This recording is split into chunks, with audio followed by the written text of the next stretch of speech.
Pra que eu vou investir em Klabin se Klabin paga 5% de dividendo? Agora os 6% da Klabin ficou grandão, né? Os 10% do fundo imobiliário também fica grandão aqui, né? Aí por que compra então a Klabin ao invés do fundo imobiliário?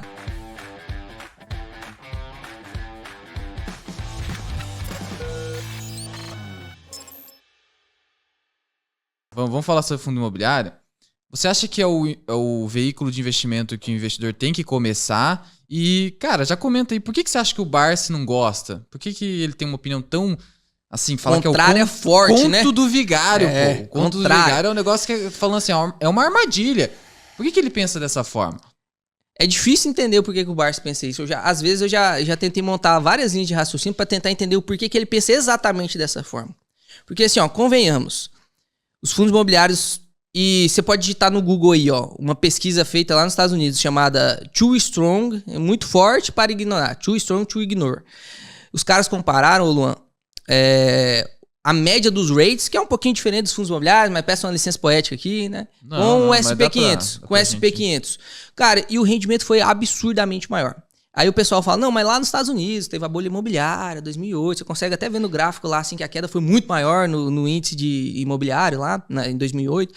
E aí você traz isso para os Estados Unidos, porque os fundos imobiliários são bem mais jovens nos Estados Unidos, né? Tem várias legislações diferentes, tá, gente? Tem que distribuir 95% do lucro, não é uma empresa, é um fundo, então tem algumas coisas diferentes ali, mas pode chamar de primo dos rates. E aí você pega... Porque o rate só pode distribuir 90, então tem essa... Mas ainda assim é um payout bem alto, né, cara? Alto. Essa proximidade aí mostra. Os rates podem fazer dívida, os fundos imobiliários aí tem que usar um trickzinho lá dos CRIs, né, pra poder fazer, enfim.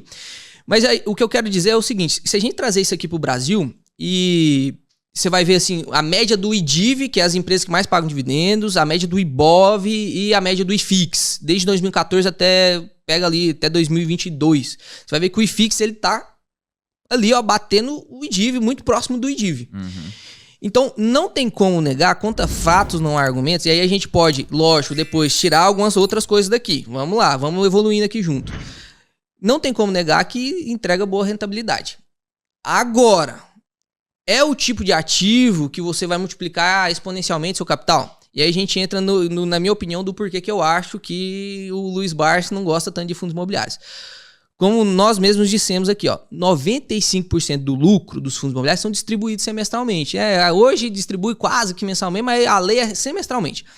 Como é que um negócio vai crescer distribuindo 95% do lucro semestralmente? Não tem como o cara crescer... Por isso que aí inventou essa historinha de se alavancar aí quando você olha agora... demonstrativo de fundo imobiliário, tem até a despesa financeira, quanto que paga de juros, agora tem isso aí. Isso.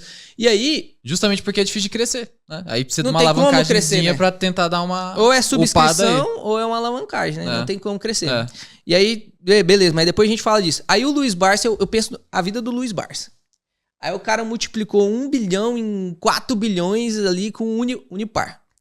E aí ele viu que isso aqui não seria possível de jeito nenhum em fundos imobiliários.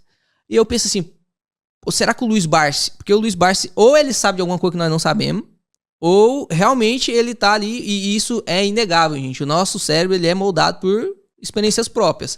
Não sei se o Luiz Barsi investiu num fundo imobiliário e deu errado, né? Porque ele investiu lá no comecinho, 2014. Ele comentou isso numa entrevista. Ele falou assim, um gerente de banco falou assim, coloca aqui, seu Barsi, um pouco de dinheiro em fundo imobiliário, é uma classe nova de ativo, lá no comecinho. Aí falou, eu botei acho que uns 500 mil nisso aí. E aí só deu errado. Então ele teve uma experiência ruim, ruim. Eu também não vou mais entrar em pirâmide, pô. Eu tive uma experiência ruim. Traumatiza, gente, tive uma experiência ruim também. E aí eu penso assim, isso já foi comprovado. Se a gente pega, teve um estudo em 1988, se eu não me engano, mas o que eu tenho certeza é o da Vanguard, de 2017. Ela comprovou por A mais B que a maior parte da rentabilidade de um investidor não vem pelo stock picking. O stock pick é você ir lá e pegar uma ação. Então você vê lá 400 ações, você vai lá e pega uma, porque eu acredito que essa aqui é a melhor. A maior parte da rentabilidade do investidor, grava isso, a maior parte da rentabilidade do investidor não vem do stock pick, vem do método de alocação. Isso quer dizer que o jeito que você monta a sua carteira é o maior responsável pela sua rentabilidade. Então, quanto mais a gente diversifica, e aí depois você vai digitar aí no Google também, o Rei Dalio, que ele é o mestre da diversificação, tem um vídeo no YouTube dele, acho que é Holy Grail, o santo graal dos investimentos. Ele fala sobre a diversificação.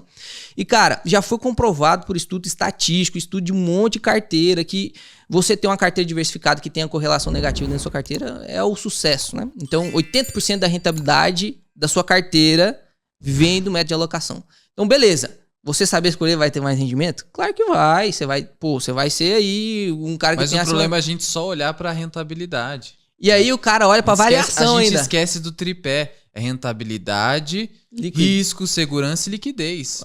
A gente tem que juntar tudo isso. E precisa da diversificação pra fazer isso. Exatamente. E aí os caras... E o maior problema ainda é o cara olhar pro fundo imobiliário, lá na carteirinha dele. Aí ele abre lá o aplicativo de consolidação dele, vê lá os fundos imobiliários e vê variação. 0,38% negativo. Aí ele fica desanimado. Mas ele olha o fundo imobiliário, ó, lembra? Ele paga 95% de lucro, então você não pode olhar a variação de cota, meu parceiro. E você tem que olhar a performance, você tem que colocar pelo menos o dividendo junto. Cara, ali. O pessoal tem que aprender a olhar retorno total. Isso, os caras não sabem nem o que mais valorização. Não sabem nem o que é retorno total. Tem que somar o dividendo, vem pro seu bolso, meu parceiro. Então é dinheiro que não tinha no seu bolso, que agora entrou. Então é valorização também, né? E aí, continuando. Não acho em ponto nenhum que fundo imobiliário é conto vigário. Não acho que é. Tem que ter na carteira. Eu defendo o Kraken lá, o Rzinho vem de Rates, que também é uma licença poética pra falar, porque ficaria feio o F, né? Imagina. O Kraken fica mais bonito, né? Então, o Rzinho lá do Rates, fundos imobiliários, 25% da minha carteira, eu tento manter em 25%. Quando tem mais oportunidade, passa. Quando tem menos, diminui, né? Mas tentar pelo menos 25% da carteira para poder manter a função primordial dos fundos imobiliários. E aí eu sempre falo, pô, cada letrinha do Kraken tem uma função. O R, a gente tá comentando aqui, os fundos imobiliários, ele tem uma função específica na sua carteira, que é fluxo de caixa mensal, previsibilidade e constância em pagamento, né? Então, você que tem que investir todos os meses aí um mês falhou, você tá recebendo lá um dividendo, aí Banco do Brasil, imagina só, Lonzão, caiu para R$19 e você recebeu R$19 de dividendo. Você tem ali um potencial de aporte. E a gente tá falando aqui de um valor baixo, mas imagina quando você tiver uma carteira maior, né? Então você tem uma flexibilidade de fluxo de caixa muito mais alta. E não só isso, dividendo dilui risco. Então, quanto mais dinheiro vem para sua mão, menos risco você tem. Mesmo que você coloque mais no ativo, você aumentou sua posição acionária. Então, você vai diluindo seu risco. Lógico que se quebrar tudo, não adianta você ter uma posição acionária maior ou menor, né? Dividendo ou variação. Mas muito do dinheiro que a gente pega de dividendo, dependendo do momento de mercado, a gente bota em renda fixa. Então, por aí a gente já tirou um pouco do risco. Perfeito. Então, os fundos imobiliários ele tem uma função específica e você tem que ver se os seus fundos imobiliários estão cumprindo essa função específica. Aí o cara vai lá e investe em VSLH, no TORD e no HCTR. Aí não vai cumprir mesmo a função, né? Se o Barcizão investiu em algum fundo imobiliário que quebrou, cumpriu a função dos fundos imobiliários. As ações, elas têm uma função muito importante também, que é exponencializar seu capital e no futuro te prover uma renda passiva, que não será estável. Não será estável. Imagina só, você acumulou um capital, vou lá, falar da minha queridinha aqui. Não pode ter queridinha em investimentos, tá? É só a que eu falo mais, tá? Senão vira uma torcida aí, rapaz. Taesa. Eu acumulo um capital lá em Taesa e ela me paga, vamos supor, anualmente, sei lá, R$100 mil de dividendo. E aí, as contas que a gente faz, divide por 12, vai ter tanto mensal. Só que não é assim que funciona, né? Você não vai receber mensalmente. E além disso, pode ser que ela esteja num período de concessões vencendo, parece que tá nesse período, né? E você não vai receber... Desculpa. Você não vai receber 10% de dividendo, nem 14%, você vai receber 9% de dividendo. E aí, o seu 100 mil cai para 60 mil. E aí, você já dependia dos 100 mil. Então, não é estável. As ações, elas têm uma função básica na sua carteira. Para você que é jovem, por exemplo, talvez você tenha que ter mais ações. Por quê? Porque eles vão exponencializar seu capital, se você escolher uma boa ação. Do mesmo jeito que pode destruir mais rápido também seu capital, se você escolher errado. Então, cada um tem uma função. Não acho que é um conto de vigário. Porque você acha que é um conto de vigário? Eu acho que não. São ativos com funções distintas, igual você falou. Um tem um propósito, que é alimentar minha carteira, dar previsibilidade. Pô. Eu gosto até de dar o exemplo do Bazin, porque o Bazin tá nesse nosso meio aqui. O que aconteceu? Perto da morte dele, ele vendeu uma parte de ações e comprou fundo imobiliário, porque ele viu o potencial de geração de renda daquele instrumento financeiro. E aí a filha dele que herdou também trocou tudo de ação, foi para fundo imobiliário, porque ela precisava da renda. Vai fazer o quê? Igual você falou, exatamente. A renda das ações A gente tem que ser honesto aqui. A renda das ações não é tão previsível assim quanto a do fundo imobiliário. Não é tão previsível. Claro, tem empresas ali que já são bem maduras, mas em dados momentos elas também vão precisar reter um pouco mais de dividendo. Na pandemia, os bancos não suspenderam dividendo? Exatamente. É o Então negócio faz seguro, parte, né? Cara. Faz parte. O Banco do Brasil lá que tem um colete à prova de balas, né? Que todo mundo fala, pô, reduziu lá, da maior parte, todos os bancos. E aqui a né? gente não tá criticando as empresas. Exato. É uma dinâmica diferente, só isso. Aí a diversificação é pra quê? Pra gente ter o bom dos dois mundos, pra equilibrar o negócio, né? Pô. Exatamente. Aí, uma coisa interessante também que a gente tem que falar de ação. Klabin, eu recebo muito essa dúvida. Ô Luan, pra que eu vou investir em Klabin? Se Klabin paga 5% de dividendo e o caixinha da Nubank tá pagando 10,25, 10,50 agora, 10,40. Que me convença aí, De Luan. novo, olhar focado em rentabilidade. Mesma de curto coisa, né? prazo, né? Isso. De curto prazo.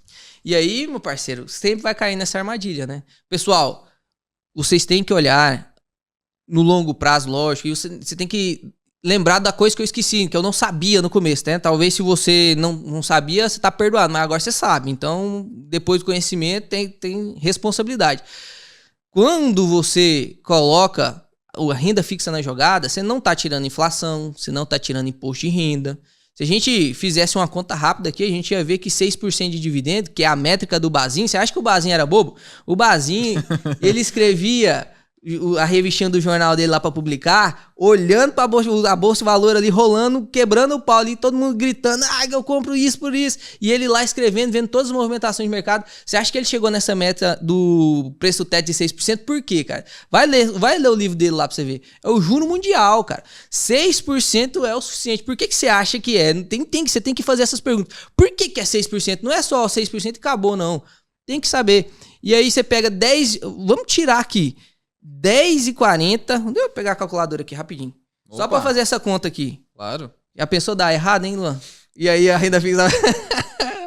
Olha lá. 10,40 do CDI. Menos o imposto de renda. E aqui a gente usa uma métrica, os fundos imobiliários usam uma métrica que é o gross up, que é para tirar o rendimento, o imposto de renda do rendimento da renda fixa, que normalmente é o CDI. Aí eles tiram 15%, que eu não concordo, mas foi uma métrica criada para eles. Por quê? Porque o 15% é um rendimento, você só vai conseguir 15% na tabela regressiva lá do imposto de renda depois de 2 anos. O fundo imobiliário você espera 2 anos para receber o dividendo?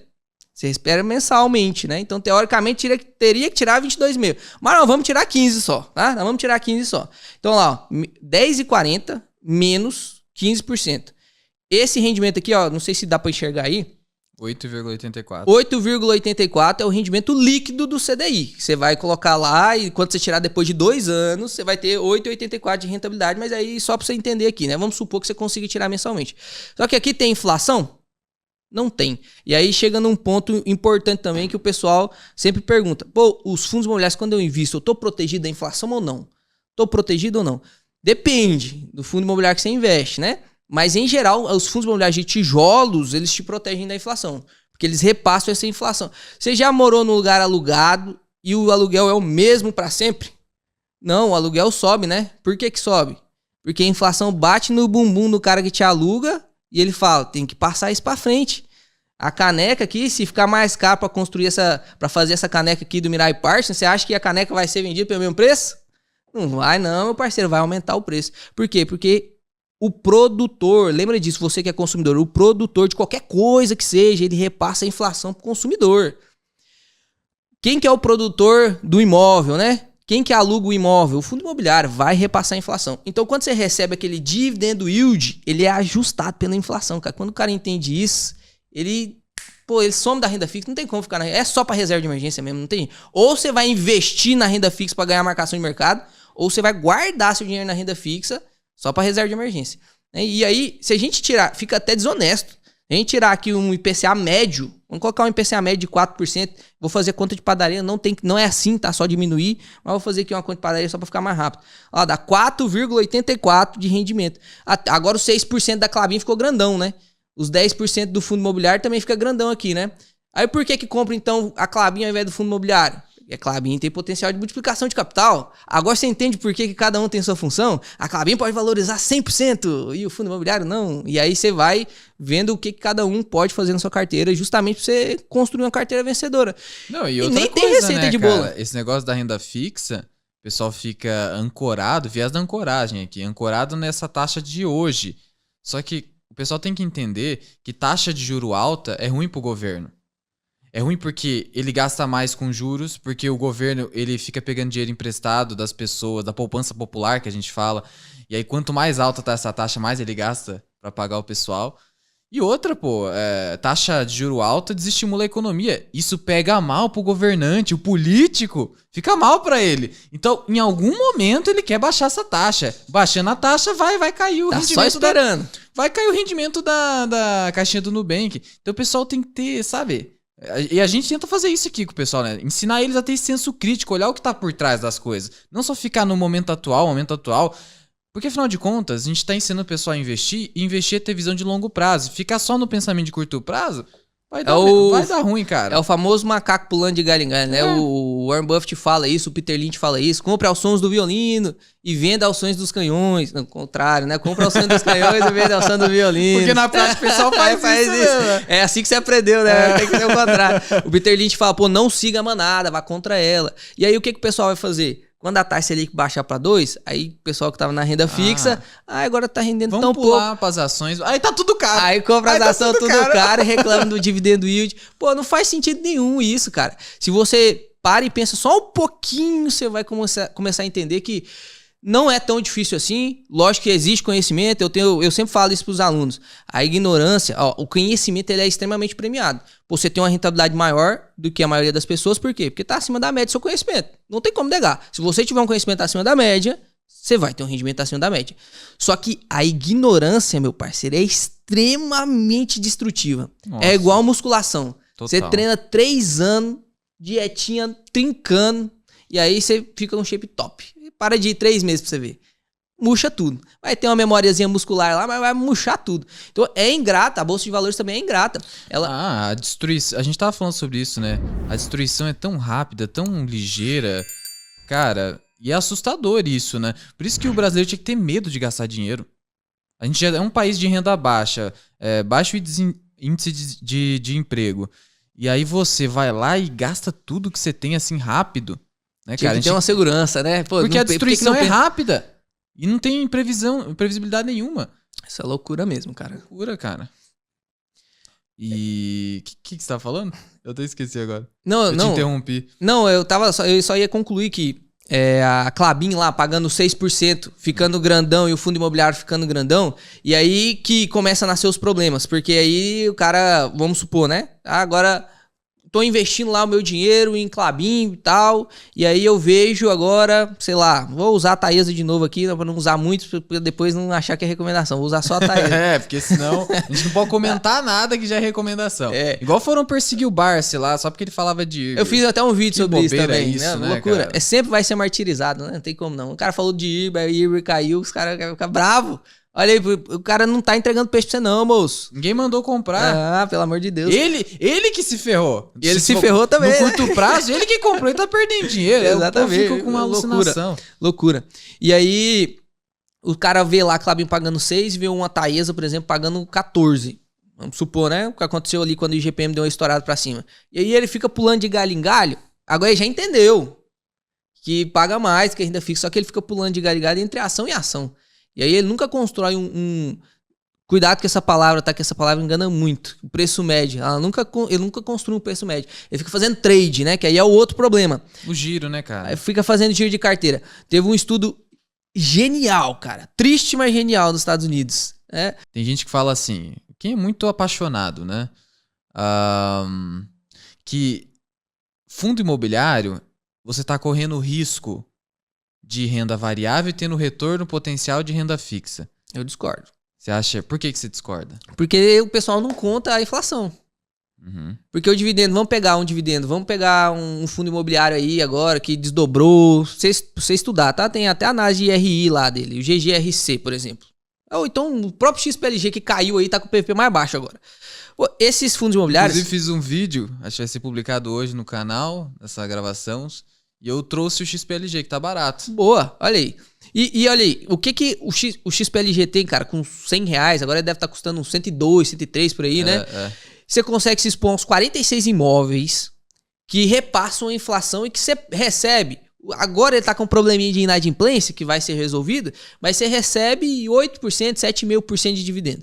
Aí você esquece de contar lá o negócio da inflação, cara. Você esquece de contar que 15% do imposto, e na minha opinião tem que ser 22,5%, né? Mas o pessoal tira só 15%. Você esquece de tirar o imposto de renda, porque o provento ele é isento de imposto de renda. Por exemplo, as ações já foram taxadas na época do Barsi lá, os dividendos das ações eram... Antes do plano real, o dividendo era tributado. Tributado, perfeito. Nos fundos imobiliários, se tributar, meu parceiro, acabou o ativo. Acabou o ativo. Então, é a natureza do negócio, por isso vai quebrar o negócio. É o tiozão do lote evoluído. É o tiozão do lote evoluído. E aí, se os caras forem taxar os fundos imobiliários, cara, vai acabar. Pô. Então, você acha que vai taxar? Na minha opinião, primeiro, se taxar por enquanto, ação. Fundo imobiliário não acredito. Vai ter esse benefício. Porque os caras querem arrecadação. A arrecadação de verdade vai estar no dividendo da ação. Porque fundo imobiliário ainda é uma indústria pequena, mas que tá crescendo muito. Perfeito. Então, pô, não faz sentido. Na minha opinião, realmente. Na verdade, fundo imobiliário tinha que ter isenção de 20 mil igual as ações. Por que não tem? Não faz sentido, aí, né? Pô... Fundo imobiliário é excelente para construir aposentadoria, fazer o governo desafogar do INSS e o governo fica tributando 20 mil no mês. Isso aí é pequeno investidor, porra. Como é que os caras não olham para isso? Tapado, pessoal. Isso é loucura mesmo. Aí o cara faz um ganho de capital lá de... 20% de Deus, ainda é mais alto, né? E a ação é 15%, o fundo imobiliário é 20%. Aí o cara faz um ganho de capital de 50 pila, tem que pagar uma DARFzinha de 10. Aí já... Não, pelo menos a isençãozinha ali, ó, ajuda aí, governante. Se você é político, ajuda aí, pô. É verdade. Não faz sentido mesmo, pô. Não faz... Beleza, que no começo os fundos imobiliários foram criados por famílias ricas, né? Pra poder ter o benefício tributário ali dos imóveis. Mas hoje é uma realidade que pega mais pessoas de baixa renda, né, cara? E dá pra você construir sim sua renda passiva futura, sua aposentadoria só com fundo imobiliário. Não é o ideal, mas dá pra você construir. E aí você começa a investir, e aí esse é um problema também. Ó. Não sei se o pessoal queixa pra você também. É muito difícil declarar esse negócio, não vou nem investir porque eu vou ter que declarar. Pô, olha pra você ver a dificuldade que faz, né? Olha Cada vez mais tá facilitando. Eu venho trazendo esse pessoal, tem aplicativo, você tem vídeos no YouTube pra aprender a fazer sozinho. Não tá mais tão difícil quanto antes. É um bicho de 7 cabeças que na verdade nem é um bicho, né? É um leãozinho um leãozinho bem fraquinho ali, que dá pra você dar uma espingarda nele ali e já era. Mas é isso, cara, não acho. Isso aqui, cara, esse podcast ainda estamos falando muita coisa. Renda fixa, não invisto, só guardo meu dinheiro. Na minha opinião, perda fixa. Fundo imobiliário não é um conto de vigário. Muito útil, principalmente para quem tá começando. Pô, falamos de ação lá que o rendimento de 6% fica grandão na ação, porque tem valorização, tem ajuste de IPCA que repassa. Um exemplo genial, cara. Pô, vou usar essa caneca aqui pra dar esse exemplo. Posso? Claro, opa. Inclusive é sua, você vai levar essa caneca aí sim, hein? Aí sim, beleza. Olha só, vamos supor que existe uma empresa lá listada na bolsa que só vende caneca, ainda do Mirai Partners, né? Só do Mirai Partners. E aí vai vender, para o custo dessa produção de caneca aqui, 5 pila. E aí o Mirai vende a 10, vamos supor assim.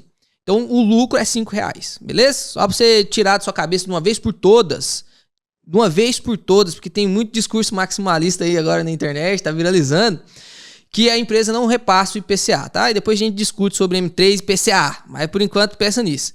Olha só, o lucro do Mirai é de 5 nessa caneca. Aí vamos supor que a cerâmica aqui começa a ficar mais caro, para poder pintar aqui começa a ficar mais caro, e agora o Miraizão aqui, ele gasta, ao invés de R$5 para produzir a caneca, ele gasta 8. Convenhamos, você acha que o Miraizão vai vender por 10 ainda e ganhar só R$2 de lucro agora? A Ingrid vende de bolo, sem glúten, sem lactose. Eu briguei com ela. Falei assim, a inflação já tem 3 anos que você vende esse bolo pelo mesmo preço.